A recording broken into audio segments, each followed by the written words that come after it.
an foireann Garnall seo eáil Maralútu an rud atá ag teastáil inis ná tús ionach óna Connachtaí ionas go mbeidh an glóir sin le cloisteáil tríd an céad le. Go bleachanan seo le Farrell inis go dtí O'Brien agus Hodnett Crowley agus Tom Ahern agus tá séiste Tom céadúd go chlufa fáte ag Tom Ahern. Ábhar go gnéis ar kick air gan seid na Connachtaí. Seachna kick Pinoch Toki ag Heffernan agus inis Jansen agus tá na Connachtaí iste. A cuir amach go dtí an cúig ar fad.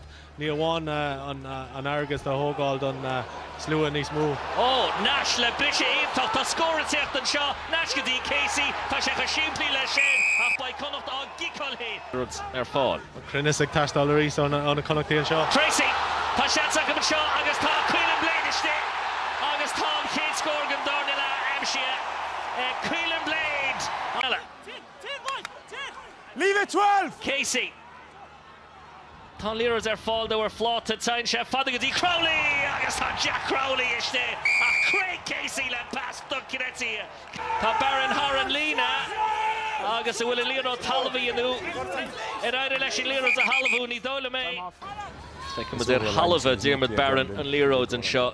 Bundiaki bhí os a chóir agus tá scór stoilm fáte ag Baron.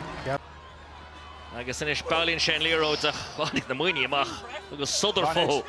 Agus tá Jansen is sé an dána scór ag Sean Jansen sa glufa. A rinne de bhain anmhaach an é sin a chuinál beoin sin.